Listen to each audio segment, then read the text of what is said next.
చిత్తశుద్ధి లేదు. జీవో ఇచ్చాడు కానీ ఆ 330 కోట్లు కూడా మళ్ళీ మన ప్రభుత్వం వచ్చిన తర్వాత మనం రిలీజ్ చేసినాం. ఈ మాదిరిగా చిత్తశుద్ధి లేకుండా చేసిన కార్యక్రమాలు అటువైపున, చిత్తశుద్ధితో చేసిన కార్యక్రమాల ఫలితం నిజంగా ఆక్వా రంగం నిలదొక్కుంది అని చెప్పడానికి ఎన్నెన్నో ఉదాహరణలు ఉన్నాయి. ఇన్ఫ్యాక్ట్ రాష్ట్రానికి బెస్ట్ మెరైన్ స్టేట్ అవార్డులు ఫిషరీస్ డిపార్ట్మెంట్ సెంట్రల్ గవర్నమెంట్ ఇచ్చింది. వరుసగా 2021, 22, 2023, 24 ఆంధ్ర రాష్ట్రానికే అవార్డ్స్ వచ్చినాయి. అవార్డులు రావడమే కాదు, ఆ రోజుల్లోతో కంపేర్ చేస్తే 2018-19లో 38 లక్షల టన్నుల రొయ్య మత్స్య ఉత్పత్తులు ఉంటే 2022-23 నాటికి ఏకంగా 51 లక్షల టన్నులకు పెరిగాయి. అంటే మన ఇనిషియేటివ్ తీసుకుంటే చిత్తశుద్ధి చూపితే ఏ రకంగా పెరుగుదల అనేది ఉంటుందన్న దానికి కూడా నిదర్శనాలు ఇవన్నీ కూడా. ఫీడ్ ధరలు కూడా మన హయాంలో కూడా అడుగులు ముందుకు వేస్తూ వీళ్ళంతా కూడా సిండికేట్లు ఫామ్ అయ్యి వీళ్ళంతా కూడా 3 సార్లు పెంచితే 3 సార్లు ఉపసంహరించుకునేట్టుగా చేసినాం. పెంచిన ప్రతిసారి వెంటనే అప్సడా రంగంలోకి దిగడం, వాళ్ళని పిలిపించడం, వెంటనే ఆ ధరలన్నీ కూడా ఉపసంహరించుకునేలా చర్యలు తీసుకోవడం 3 సార్లు. మనం హయాంలో ఇవన్నీ కూడా అడుగులు వేగంగా పడ్డాయి కాబట్టి నిలదొక్కుకోగలిగాం. చంద్రబాబు నాయుడు గారి హయాంలో 2018-19లో 14,000 కోట్ల విలువైన 2,61,000 టన్నుల ఆక్వా ఎగుమతులు జరిగితే 2022-23లో ఏకంగా 20,000 కోట్ల విలువైన 3,28,000 టన్నుల ఎగుమతులు మన హయాంలో జరిగాయి. అంటే ఒక ప్రభుత్వం చిత్తశుద్ధితో చెయ్యాలి అని అనుకుంటే ఏ రకంగా చేయగలుగుతాము అని చెప్పి ఇవన్నీ కూడా నిదర్శనాలు. ఆక్వా యూనివర్సిటీ ఒకటి పెట్టించాలి, టెక్నీషియన్స్ను సరైన ట్రైనింగ్ ఉండాలి, ఆ టెక్నీషియన్స్ మనకు కూడా దొరికే విధంగా కూడా ఉండాలి.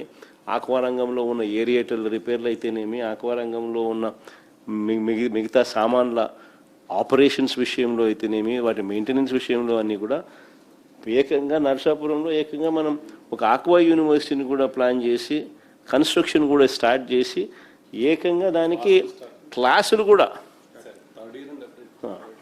కూడా దానికి మొదలు పెట్టించే కార్యక్రమం మనం చేసినాం.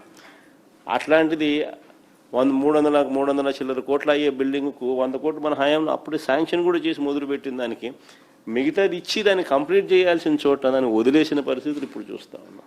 మరోవైపున మొత్తం తన మనుషులే, ఆక్వా ఫీడ్ రంగంలోనూ వాళ్ళే, సీడ్ రంగంలోనూ వాళ్ళే, మార్కెటింగ్ ఫైనల్గా కొనుగోలు చేసేది ప్రాసెసింగ్ యూనిట్ల పేరుతో కొనుగోలు చేసేది వాళ్ళే.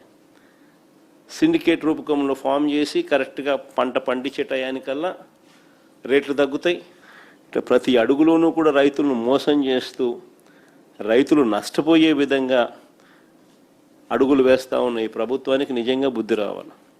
ఈరోజు 100 కౌంట్ కూడా 225 రూపాయలకు 225 రూపాయలకే కేజీకే గిట్టుబాటు కాని పరిస్థితిలో ఒకవైపున రైతు వ్యవసాయం చేస్తూ ఉంటే ప్రొడక్షన్ కాస్ట్ దాదాపుగా 270 రూపాయలు అయిన పరిస్థితుల నేపథ్యంలో ఇప్పుడు రైతు వ్యవసాయం చేస్తూ ఉన్న పరిస్థితుల్లో ఆ 270 రూపాయలు ఎట్లా ఇప్పించాలా అనేది ఆలోచన చేయకుండా దాన్ని 225కు 240 రూపాయలకు 240కి పడేసిన పరిస్థితిలో ఈరోజు వ్యవసాయం జరుగుతూ ఉన్నప్పుడు ప్రొడక్షన్ కాస్ట్ ఫిబ్రవరిలో 4 రూపాయలు పెంచినారు, మళ్ళా మేలో 8 రూపాయలకు పెంచి తగ్గిస్తారేమో అని ఆశగా ఎదురు చూస్తే తీరా జూన్లోకి వచ్చేసరికి 8 కాస్త 10 రూపాయలకు పెంచేసినారు.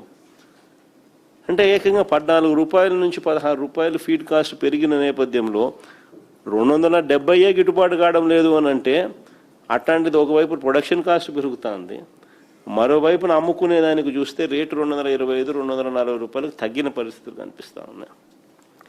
సో ఇటు పరిస్థితుల్లోనూ ఈ ప్రభుత్వం చేస్తూ ఉన్న ఈ పనుల మీద రైతుల తరపున ఖచ్చితంగా వైఎస్ఆర్ కాంగ్రెస్ పార్టీ ఎప్పుడు కూడా తోడుగా ఉంటుంది, పోరాటం చేస్తుంది మీ అందరి తరపున. ఇక్కడ జరుగుతూ ఉండేది రాష్ట్రం మొత్తం చూసేట్టుగా మళ్ళీ ఒకసారి జరుగుతూ ఉన్న ఇబ్బందులు, జరుగుతూ ఉన్న నష్టాలు ఆ టయానికి ఇంకా మనం హైలైట్ చేసే కార్యక్రమం చేద్దాం. ఆ జూలై 1, 2 తారీఖులు మనం నా ప్రోగ్రాం పెట్టే లోపల వీళ్ళల్లో పరివర్తన వచ్చి, వీళ్ళల్లో ఏదైనా మార్పు వచ్చి, ఈ 10 రూపాయలు ఏదైతే పెంచినారో, ఇప్పుడు 10 రూపాయలు 12 రూపాయలు ఏదైతే రేట్లు పెంచినారో ఆ పెంచింది తగ్గిస్తారేమో అని ఆశిద్దాం. ఆ పెంచింది తగ్గించే దానికోసం టైం ఇచ్చినట్టు ఉంటుంది. జూలై 1 తారీఖు దాకా టైం ఇచ్చినట్టు ఉంటుంది. ఒకవేళ జూలై 1 దాకా కూడా తగ్గించని పరిస్థితి కనిపిస్తే జూలై 1 తారీఖు ఇద్దరు విషయం మనం ప్రోగ్రామ్ ఏదైనా పెట్టండి, ప్లాన్ చేయండి. గట్టిగా అందరము మనం పడతా ఉన్న బాధలు, మనం పడతా ఉన్న అగసాట్లు అన్నీ కూడా రాష్ట్రం మొత్తం చూసేట్టుగా, దేశం మొత్తం చూసేట్టుగా కూడా ఒక మంచి గొప్ప కార్యక్రమం కూడా చేద్దాం.